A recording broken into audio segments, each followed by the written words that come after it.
So today we're here to clean up, and by doing this cleanup, we're mitigating any further damage or trying to mitigate damage as much as possible while we wait for the insurance company to determine what they're going to do with the boat, whether they try to salvage it and repair it or they're going to total it and scrap it.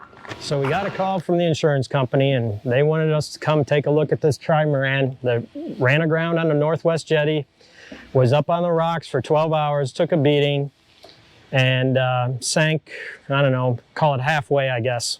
And let's go take a look, and you guys tell me if you think we can fix this or not. Or is this gonna be a total loss? First thing you can see is the boat sank roughly up to that line. So that's roughly how high the water got inside. This all was flooded, bow thruster went underwater. This compartment right here, this is all caved in where the sandbag is. It's all dented in and broken. There's a structural bulkhead right here that's broken. And then you can see the rash. And then this is a little bit beyond rash. So it's all delaminated and busted, and you can see the keel is destroyed. And you got more rash along the bottom here. All this is messed up, and this. Oh, and then if you turn around on the outboard port side sponson, they got, this is all ate through right here. So this all flooded in here too. So this all would have to be repaired. Big old hole back there. So as you guys can see, it's got pretty extensive damage. It's all tore up back here. The rudder's broke, steering shot, the generator, the electrical, the engine, everything went under salt water and it's all ruined. What do you guys think it would take to fix this? How much money? How much time? Then the other question I have for you guys is, would you buy this boat and fix it?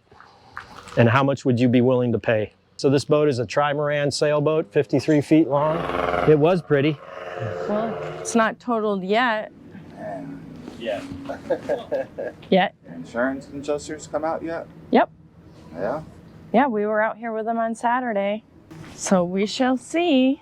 It's our job to get it cleaned up to begin with, you know, if they can save it. So what did Matt say we need to work on first? Water. Getting the water out?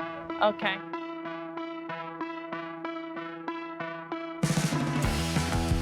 Okay, so it kind of looks like a tornado hit it. I guess it's from bouncing back and forth for so long. Water came up high. Oh yeah. Let's see, TJ, what do we got in there? Well, looks like we got some water, huh? Like, I know what I'll be doing for the rest of this year. And next. Holy. Let's see. Let's see what Tom was talking about. Oh yeah, you see, huh?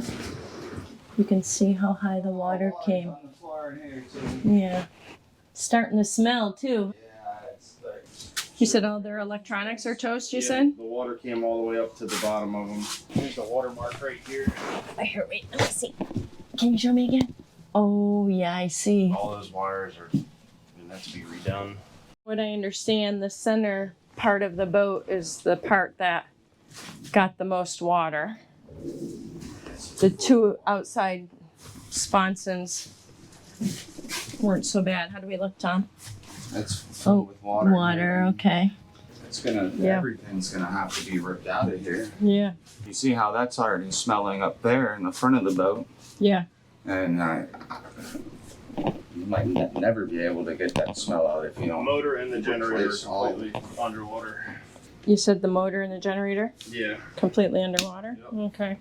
Automatic fire extinguisher engine. Is there a date? No, here, I can just pull it out. Pull it out. The whole... I would just leave it for now. Let Matt do it then, TJ? I didn't know if there was a date on it. Because if the insurance guy comes, he may want to see it. So I wouldn't do anything. I'm not seeing a date, an obvious date anyway. Okay, perfect. They can figure that out. So yeah, this was truly an emergency for this family and this boat. It's pretty torn apart and it's kind of a sad thing, you know, and we're here to clean up and do the best we can to help them be able to move forward.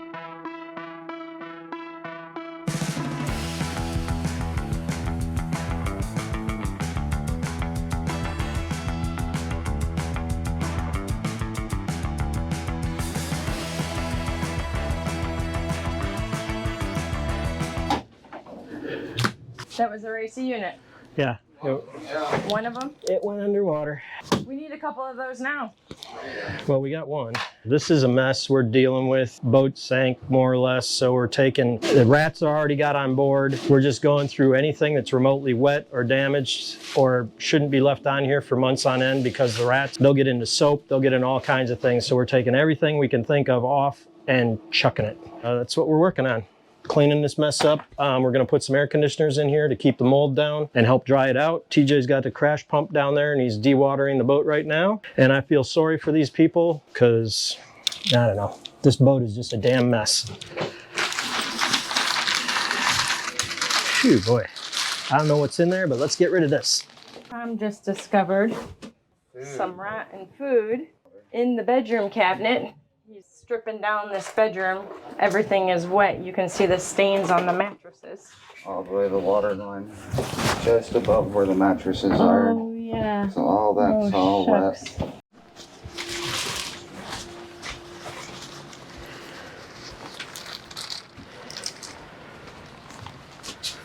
It's up above. That's why the water is below.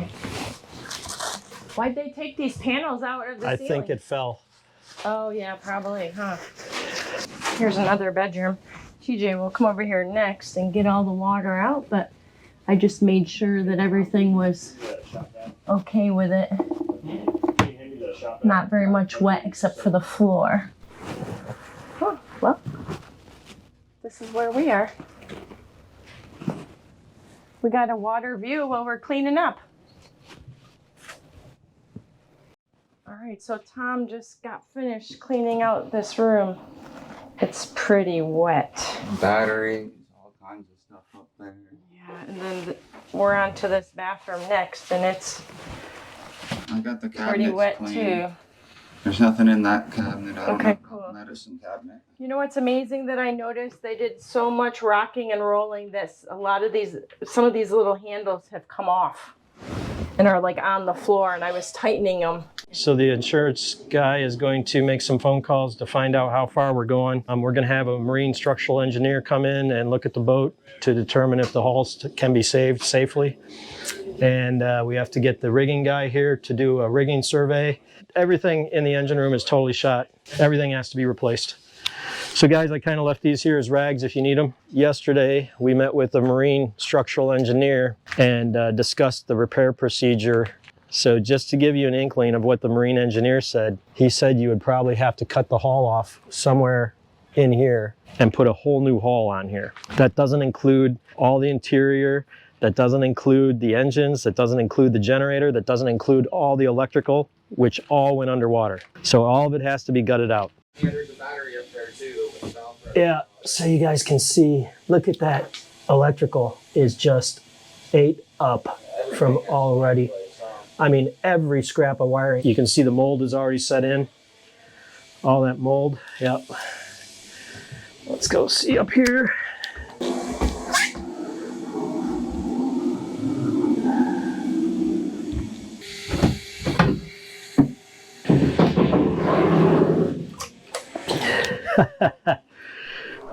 So you can see the water came at least up to there. How are we looking, TJ? Disgusting. It's looking bad. Yeah, I don't know whether to start moving shit out of here first. Yeah, probably. Just start trying to pump the water. Looks like a lot of the water's out of there. It's just in little cracks and corners. Yeah. Do you need light down there, TJ? Not yet. I'm gonna start here and just getting everything up and out. Guess what this ran into? Same thing, Northwest Jetty. And this one sank all the way up to the flybridge. It's a 53 Leopard, and I was told it's worth 3.5 million, so they're gonna be fixing this one. It's worth too much money to total. How much is ours worth? I think 1 million. And 1 million, right? yeah, you see that big pile of stuff back there, all kinds of trash, mattresses and stuff that all got under salt water. So we threw all that off the boat. And then we were also contracted to dewater the boat. So we pumped everything out as best we could.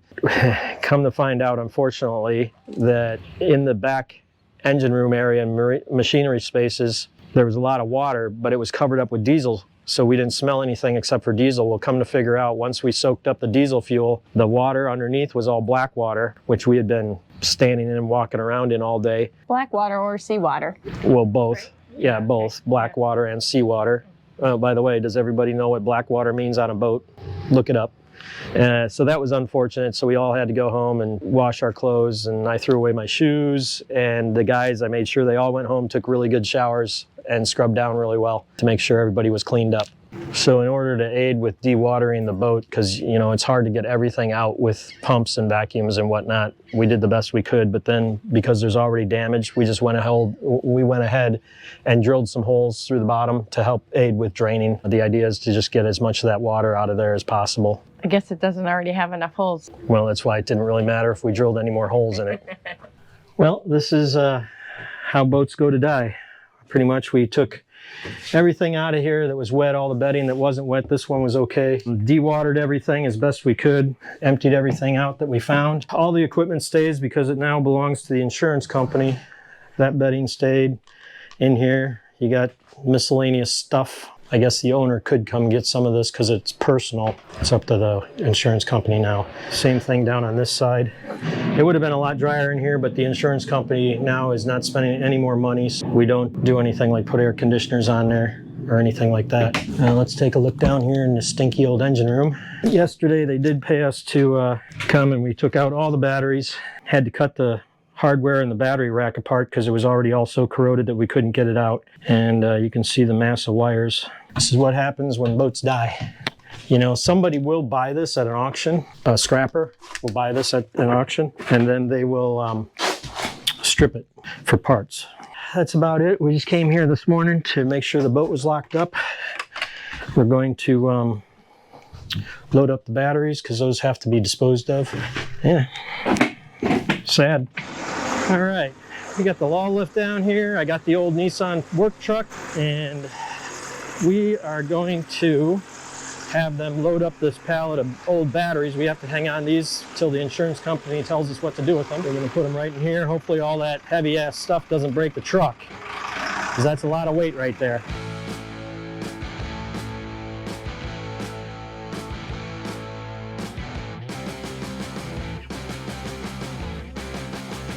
Bird's eye view of the batteries. So after the meeting with the marine engineer and myself and the insurance guy, it was determined that the hull repairs alone would be $500,000. We figured about $250,000 for the electrical repair. The interior was another $100,000, and then that doesn't include the engine and the generator yet. The generator probably would have been about $35,000 just for the generator, and the engine would have been about $50,000.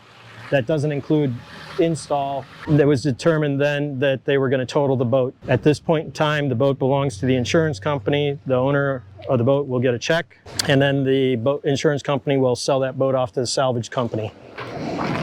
Those jets were F-18 Super Hornets, United States Navy. I used to work on those a long time ago.